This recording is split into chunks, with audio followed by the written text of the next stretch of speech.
COVID-19 has you down, or you need some more cleanliness in your life, please check out our proud sponsor Psycho Soaps at their Etsy site, www.etsy.com/shop/psychosoaps. I repeat, www.etsy.com/shop/psychosoaps. Horror-themed soaps, anything you need over there, from crazy to cute. Anything you absolutely need. Children of the night, what music they make. Tear your soul apart. Here's Johnny. They're coming to get you, Barbara. If you just put the gun to your forehead and pull the trigger. You left the planet and you only moved the headstone! You only moved the headstone! Alright, welcome back everybody. I am Reggae Mortis. And I'm Boris Lagosa. And you are listening to With the Dead of the Night podcast. Alright, our friends over at Psycho Soaps asked us to cover this movie, so we are covering the movie Popcorn from 1991. Go ahead and keep the facts, Boris. Popcorn, released in 1991. This movie was directed by Mark Harrier and uncredited Alan Ormsby. Yes. This movie starred Jill Sholin as Maggie, Tom Villard as Toby, Dee Wallace as Suzanne. This movie was distributed by Studio 3 Film Corporation. We're going to get started here on this plot. Aspiring screenwriter Maggie, who's played by Jill Sholin, keeps having these reoccurring dreams at the beginning of the film about a girl named Sarah who is caught in a fire and chased by someone creepy. She tries to... her mother Suzanne is receiving like demonic phone calls during this whole thing. Yeah. After this occurs, which we get to meet the other people, Bud. Well, it's the fact that they're in this. That she's in like she has this recurring dream, and she keeps on recording it. Like she's working on like she has this plot, this movie plot in her head. Correct. And then you find out a little bit later that she's actually in a film class in high school. And they come up with this, they have this, their teacher comes up with this plan to raise money because they don't have enough money as like the sports teams and everything else, that they're going to do this whole horror movie night where they're going to show these old time black and white films and raise money somehow. They're going to do this whole setup. It's crazy because in the movie they don't have money to keep their program. So the way they're going to raise money is to rent out this gigantic antique movie theater and completely redo it, which I don't have. Where the fuck get the money from? Right. But go ahead. So the teacher, he's instructing the students on how to do this correctly. They bring in Ray Walston from Fast Times at Ridgemont High, who plays Mr. Hand. They bring him in as like this guy that's going to help them coordinate this whole thing and pull this off. And then he vanishes. And then they hear the story of Linwood Gates. Yeah, while they're redoing, of course they have this like they're looking through his boxes. They have this whole they have this whole beginning of this movie. Like of course, you immediately know it's 1990 in 1990s because it starts off with this fucking Fresh Prince of Bel-Air music. And it says it's 1990 from all the way from Fresh Prince of Bel-Air music all the way to Toby's vest, which he seriously stole right off of fucking Screech's back. But anyway, so anyway, while they have this whole scene where they're redoing, have this whole like this straight up every fucking 90s movies has this thing like, okay, let's go ahead and remodel the building, and this goofy song plays, and they're all like, of course, like painting each other's faces, like this whole like this whole scene where they have like literally doing months of work in like a single day, and while they okay, we'll play a 3-minute song, and in this 3 minutes we'll remodel this entire fucking antique building. But anyway, so while they're doing this, they sit down, take a break, whatever, and they find this film reel, which has like this. They cover this guy, the possessor. Gates, the possessor. His name is right, and he has this whole thing where he's like they're all blown away. This guy supposedly he made these films in the 60s where like they all dropped acid. He had this little cult following, and he wanted to like finish the film. Yeah, he wanted to finish the film. So what happened was like he made these films where he would like film each other's faces and say like whisper into the camera, and like nobody picked up on his like quote unquote artistic ability. So he got pissed off, and his whole thing is to get revenge on his people was to show his film and then kill his entire family in the theater. In the theater while everyone watched, and then keep everyone inside and burn them all alive. Right. That was his whole thing. Right. So, and what's her face shows that she's watching that. What's her character's name again? It's Maggie. Maggie. When Maggie's watching it, because you find out, later on, spoiler alert, that she actually is Sarah. We'll reveal that later on. But she starts to realize, like, okay, this guy has been in my dreams. Why am I seeing this guy in my dreams?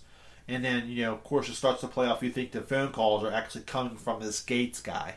Right. Who's chasing after her Which or whatever. we'll dive into that here in a few minutes. Go ahead. You go ahead and talk to more. Well, pretty much you get the phone call from Suzanne, played by Dee Wallace, horror legend. She gets as Maggie's trying to ask her who Linwood Gates is. She knows that her mother knows him somehow. She kind of tries to like butter her down a little bit. Try to tell her don't be afraid, things like that. She gets that prank phone call from him on the phone. He goes, meet me at the theater and you better bring a gun. Remember, she goes. So first of all, my thought on this is telling her to bring a gun, damn well she's in trouble because he knows he's going to be able to overpower her. Yeah. So she fires the gun in the theater, thinks she hits him, obviously. She gets pulled through the wall. Yeah. But going back to that, it's like there's this whole movie, like you find like my whole thought was like there's some kind of paranormal thing going on where like there's like multiple entities or whatever. Right. Like it's like maybe this person died in here and his spirit is haunting. But it wasn't the case at all. So that scene to me didn't make sense because she shoots at someone walking towards her and he falls. And then behind her, someone grabs her and pulls her in. And then there's a guy standing there who's all burnt up, Trump, who's just smiling. But none of those people are in the movie. You know what I mean? Like, it's just like kind of a little bit of a plot error right there. But continue. Go ahead. Continue. Anyway, as we dive into further, you're introduced to, obviously after the introduction of Bud and all those guys. Bud was the guy in the wheelchair that did the lighting and the sound and everything. They decided to play this movie. I believe it was called, was it Mosquito? The Mosquito. There's Mosquito. The Electrocutioner. The electrocution. I mean, or the electric chair, electrocution, and there was another one that was like the. They had 3 different things where they're going to set up, like Right. They had like this whole like one night only horror experience where they play all these old cheesy old horror movies, but while you watch them, they played pranks. Like there's a scene like when they did Mosquito. It's like Smell-O-Vision. Yeah. They fly this giant mosquito and just scare everybody, which is like the first death. Yeah, the first death, which is fucking ridiculous. Then they have like the electrocution thing. They like there's no fucking way this. I mean, maybe 1990 it was different then, but what it was. But they have this whole thing where they like hook up with all these like shockers, so you can like shock people in the crowd. They kind of add to the thing, and during all the electrocution scenes. Right. And then there's another thing where they place that there's a scene where they they have like the whole smell-o-rama thing where they associate smell with the scenes of this movie. This movie is supposed to be like some kind of like horrible smell, so they have like they mix like the smell of like a rotting body with like it's a like dead they dog. put these beads into the thing and men breathe out. Or they have, like if you've ever been to like Universal Studios, they do shit like that where they make you smell things or they make it like they do like you watch ride rides. So pretty much they had a really cool idea, and honestly like that would be awesome to see or do in person. Right. They didn't do more shit like that. So they have an awesome idea, but maybe it wasn't executed the way it should have been. So as they're playing the Mosquito, they're playing this film, and Mr. Davis, the teacher, is trying to make this giant mosquito, and you see these other set of hands on the hand controllers. So okay, something fucks up's going to happen here. Well, you have this really shitty scene where the bad guy, the main guy takes the controller, rams the stinger of the mosquito right in the and you had this like very extended, too long of a scene really for this, but kills him off. And what I thought was really cool about this film though, is how he could take the molds of people's faces, and like make a whole mold out of him and wear it as a mask. And but he kept that. He was all about, because he was, you find later on that this, I'm kind of jumping ahead here, but you find out that Toby, who's in the class with her, her friend and everything, he is actually ends up being the actual villain. Everyone else you think is Gates and everything, they're all dead. Right. So the only surviving members of this original, assault and this whole occult thing is Toby, whose mother was in. His mother died, and he got horribly burnt. And the reason is because her name is Sarah, but or Maggie, but her real name is Sarah. But she was actually her mother was in the cult, and she gets killed on the film. And then there's a scene where her aunt, who actually, if you think, quote unquote, thinks is her mother, comes and saves the day and leaves, like, of course, like Toby and his mom to live in their demise, while she gets killed and he gets burnt, and he becomes this horrible villain. Where his whole thing is, I'm going to redo the whole scene, and somehow I will recreate this whole scene and it'll make everything better, which really doesn't. But he makes he's all about the film. He to the point where he makes masks of everyone in his whole life, and when he kills them, he goes right into the character. Right. And he makes these molds of the bodies or whatever, and then he acts out. And somehow he can change his voice and different things like that, which is a really cool scene. Yeah, this had some cool elements when it came to the villain. But I didn't think, when he first did it, and then he didn't see it at all for a little while. I'm like, is that it? Is he only going to do that once? That sucks. If he's only, and then of course later on in the movie you realize he's been doing it for a long time. Like, he's posing as the teacher, and having sex with the one girl in the class. He's he's been posing as this guy, he's living on his own. I don't know. It was a lot of he's a really fucked up character, and how he changed. His face was horribly burnt, so he had to put on this fake persona of how he was happy, but he took the fakes as everyone else and made his characters. Everything was one giant plot, right? For this full execution to be, okay, listen, we're going to do this. I'm going to put the idea in the teacher's head. We're going to get this big theater where all this stuff happened originally. We're going to do the movie, and I'm going to kill her and finish this exactly at midnight. So that's the whole plot. Right. So basically, you get back to this the second casualty, which was the one girl who was working out at the ticket booth. Yeah. She suffers. I think she gets stabbed, I believe, and he's holding her body up when the one person's trying to talk to her. Yeah. And that part was kind of okay. Filler. Felt like filler. Yeah, and he grabs the one guy and he throws there's a scene where he puts the guy's face on. He's taking the piss in the bathroom, and he looks over at him and smiles, and he has the same face. And he pisses on his leg. Then he throws him into the booth. And somehow to me, I'm like, I would just crawl on the door. But that's the reason the guy, he can't get out of the booth, and he throws some kind of I'm not sure if it's gas or whatever it is, but he gases and kills the guy inside there. So he immediately eliminates all these different people, and then of course the guy in the wheelchair who's doing all the sound booth guy, doing all the shocking thing, electrocutes him to death. And then, but Maggie, aka Sarah, she finds out this whole time she's trying she's thinking about this movie in her head, and she's trying to find I think this guy thinks I'm that he's my dad.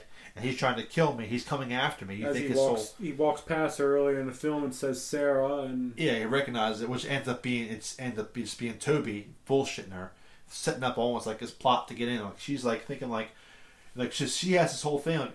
Who am I? Am I the daughter of Gates? I don't know who my dad. It's my mother.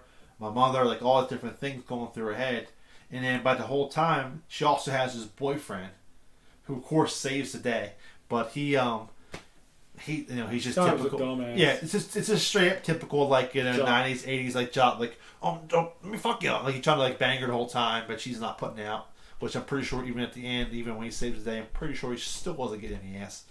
But he has this whole thing where he's gonna come, and then he's he tries to make her jealous by bringing a different girl, and just this whole little side plot. That whole scene where she goes, "You didn't get back in time," so he sat down, and then he gets up. He's like, "Eat shit, asshole!" A really bad acting, so terrible acting. That big fucking buffoon punches him in the face and stuff. It's a couple of random funny. I kept scenes calling in him this Bam movie. Bam. I don't know why. I just didn't know his name, but anyway, so plot unfolds, like, you know, or unrolls. I mean, unrolls, and they have this. Maggie's actually Sarah. Her father was killed. Or Gates was her dad. He did get killed. Her mom is dead, or whatever. So Suzanne was her aunt. Yeah, Suzanne was, Suzanne. You find that Suzanne was her aunt, and she took care of her. But she actually, you know, she's the one that shot so and so, and blah blah. They end up, you know, of course, Toby, who actually is the villain. His mother was killed, and he was badly burnt, so he spent his whole life. So at this whole end of the movie, you have this whole scene where they're everyone in the whole theater thinks like they're actually like living, like it's just a part of the act. It's just like because the whole you have all these movies playing, they think it's like, all right, so we have like, you know, this is the final act of the movie. Like, they're like, okay, like, so this whole thing is they're going to do a whole sacrifice scene on the stage. So they're all like, of course, like he's like literally getting ready to like stab and kill all these people kill this woman on the stage for everyone, and everyone thinks it's fake. Right. So you have this scene where he's like, all right, this is the perfect thing. He's going to kill her. She's going to sacrifice. Everything in his mind is going to be finally done. He reveals all his secrets. How he takes molds everyone's faces and does all his characters. And he's been like setting up for this final, you know, resolution where he's going to sacrifice her at the stroke of midnight, and everything's going to be good, and then he'll die or whatever. He has the aunt there. She's all taped up with the gun. I'm not sure if he's planning on like having her kill him at the end too, or what the whole thing is. But there's this whole scene where he's getting ready to, you know, stab her right at midnight, and then here comes the boyfriend. He comes to save the day, and he does this whole thing where he hops onto this like this is after he returned from his house. Yeah. As he goes to Toby's house, Toby's house is like straight up serial killer vibe, where he has like pictures. Everything is all about that day, the burning. And the theater burning, the kill, the murders, everything else. He has like, you know, he's been reliving this moment every single day, setting up his whole life is for this one moment. At strike at midnight, he's going to stab Sarah, aka Maggie, aka the main character, and that's going to finally finish this movie he's been trying to finish for 15, 16, whatever, how many years it was. Right. So here comes the boyfriend. Right before the knife's getting ready to enter, and he comes swinging in like every fucking night. Like Indiana fucking Jones. Jones or Batman or whatever 90s movie you want to talk. He comes swinging in. And he comes swinging in. Toby gets pissed off. Oh, you motherfuckers! He's like so pissed off the fact that he like is past strike at midnight, so his whole idea and his whole plot's destroyed. And then he goes to fight, and here comes the mosquito. And the mosquito comes in. Penetrates fucking Toby's heart, which I watched this movie, started watching it last night, and then I finished it this morning. So when he got stabbed by that mosquito in the chest, and I literally almost choked on my Fruit Loops. I was like, ah! Like I watched him get hit, and he goes, ah! And he gets hit with the thing. He's like swinging back and forth on the front of the mosquito in his fucking screech vest, and then he dies, and that's pretty much like the end of the movie. And then of course, like, Here you have this like multiple deaths and murders, and there they are. There's him with her. The best death in this film was probably Bud's. Probably. Oh yeah, sorry, that kind of threw me off. But yeah, he gets fried shit. Yeah, when he hooks up the jumper cables to the audio and says, when this light goes off, you know, when blue, orange. Yeah. I thought that part was kind of cool for some reason, but but anyways, at the end of this movie, you have. You know, of course, the final resolution, they kill Toby. He gets killed by a giant mosquito to the chest and swinging back and forth in a screech vest.